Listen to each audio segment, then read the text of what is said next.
Don José. Buenos días, Fernando. Buenos días a toda nuestra audiencia. Oiga, me estaba diciendo una persona ayer, Fernando, A ver. que todas las semanas debieran ser como esta, Sí. con un día miércoles libre. Exacto. Digo, entonces, ¿cuándo vamos a trabajar? Dice, no, es que eso queda uno como mejor. Claro.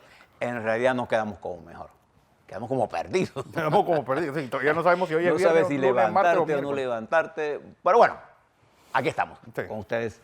En un momento en que el mundo da muchas vueltas, y le quiero hacer a toda nuestra audiencia, hacer una solicitud muy respetuosa. Todas las agencias internacionales que tienen que ver con el control de la salud pública vienen advirtiendo en el mundo que hay un incremento, Fernando, Del sarampión. del sarampión como epidemia global. Los casos positivos se han incrementado en los Estados Unidos en un 300%. Y hay 46 muertos en el mundo. Más impulsado por aquella tendencia de algunos grupos de impedir la vacunación. No es por falta de vacunas. Es que incluso ahora se quiere hacer extensivo a los animales. Entonces hay que tener mucho cuidado porque incluso sus mascotas deben ser vacunadas contra la rabia, entre otras cosas. Porque esas enfermedades se transmiten a los seres humanos. Entonces usted tiene que hacer un esfuerzo y los gobiernos deben hacer un esfuerzo por eliminar aquello de la no vacunación. La mejor protección, Fernando, que puede tener usted para sus hijos es vacunarlos. No coma cuento de nada porque al final puede perderlos. Quiere nada más que hacer esa primera reflexión. Pero el mundo ida a tal velocidad, y no hay la menor duda, estimados televidentes, que la noticia que nos fuimos con ella y regresamos con ella fue lo que pasó en Venezuela. Ustedes conocen los hechos, déjenme ponérselo en perspectiva. Creo que el dirigente Juan Guaidó, de lo que es la oposición, durante el periodo de que salió allá por enero, cautivó no solamente internacionalmente a los dirigentes del mundo, sino también pudo amalgamar a la oposición en Venezuela, que venía de un periodo de declive, y sobre todo pudo superar las diferencias que la oposición venezolana ha tenido a lo largo del enfrentamiento con Chávez y con Maduro.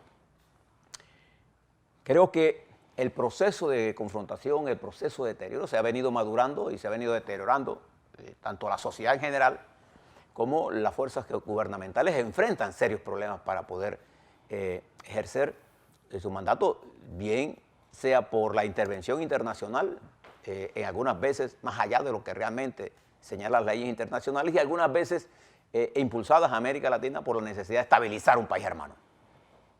Pero creo que el día martes algunos acontecimientos se precipitaron y han provocado una situación un poco complicada.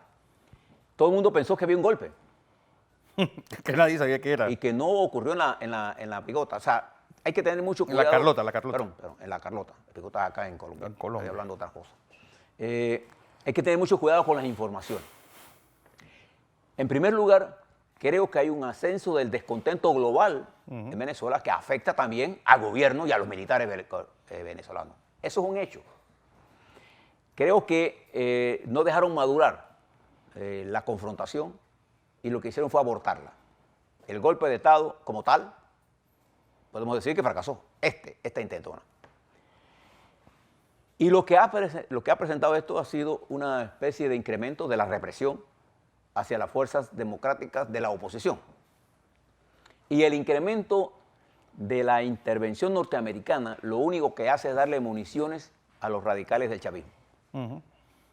Entonces, fíjese algunas cosas que han hecho dirigentes de los Estados Unidos, desde el secretario de Estado, al decir que ya Maduro estaba saliendo de Venezuela y que Rusia lo impidió.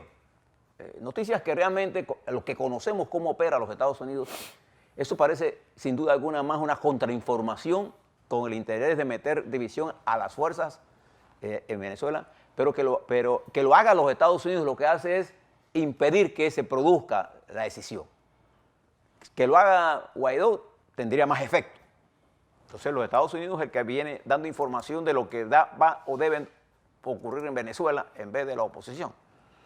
Creo que la salida al ruedo de este muchacho López, que ahora está en la embajada de España, lo que hizo fue darle o disminuir el papel extraordinario que ha venido haciendo Juan Guaidó. Entonces, cuando surge en la coyuntura, y recuerde que la coyuntura es histórica, alguien que dirige esa coyuntura, usted tiene que dejar que él termine el trabajo. Y creo que en este momento la situación en Venezuela va hacia el proceso de maduración a una solución. Pero que la velocidad con que iba se puede detener. Es muy complicado esto de hacer intervenciones militares en un país como Venezuela. Particularmente, escuche lo que dijo Brasil.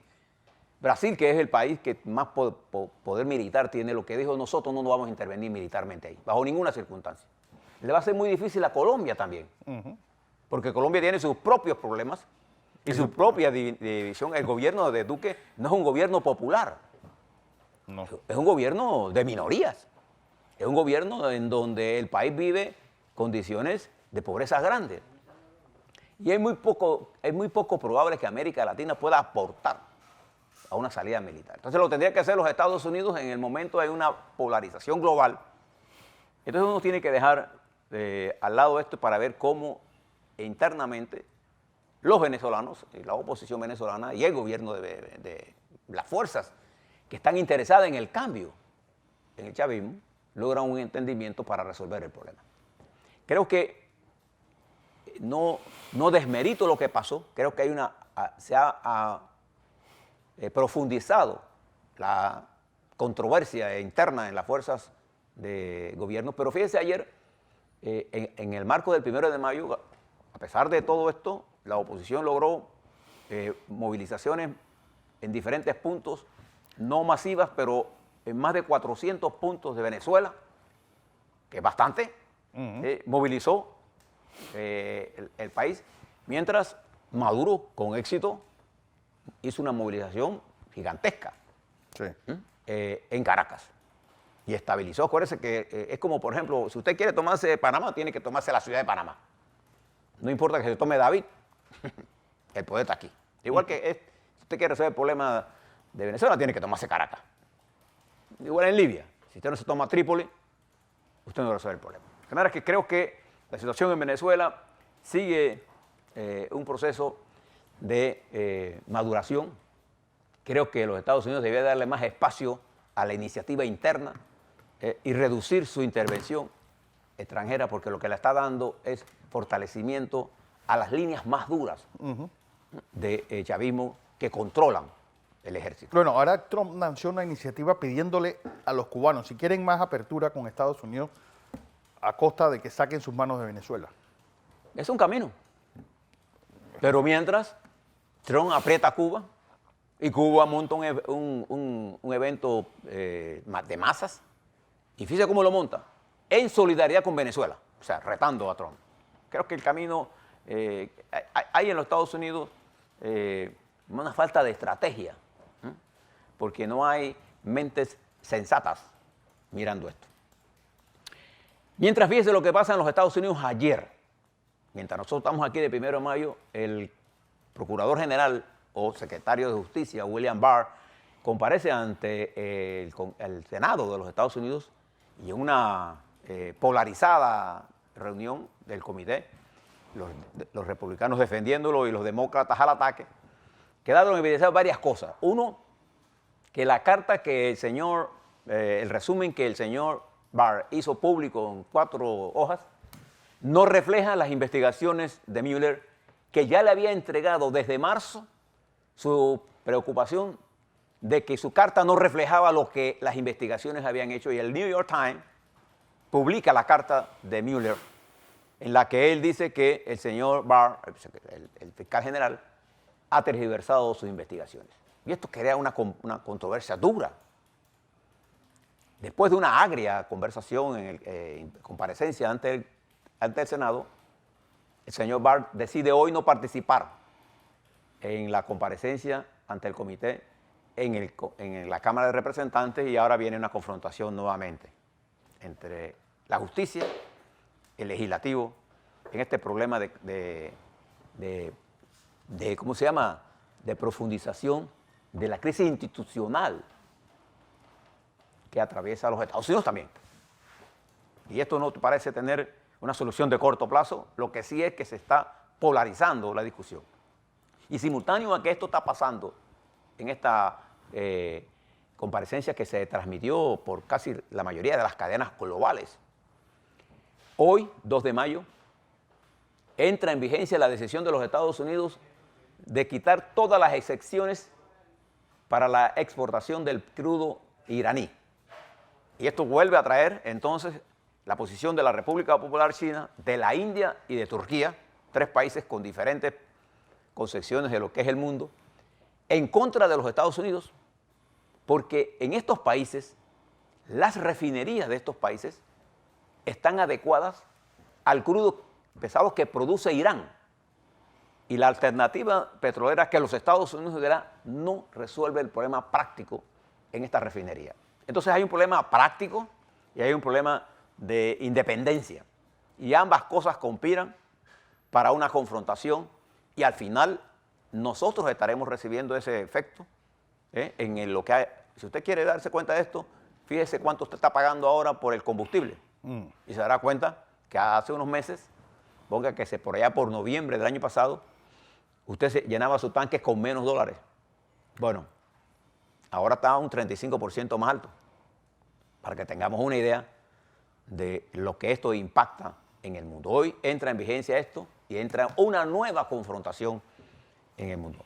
Ayer, en el Día del Trabajo, hubo concentraciones en América Latina en 3 países, en Nicaragua, Cuba, Venezuela.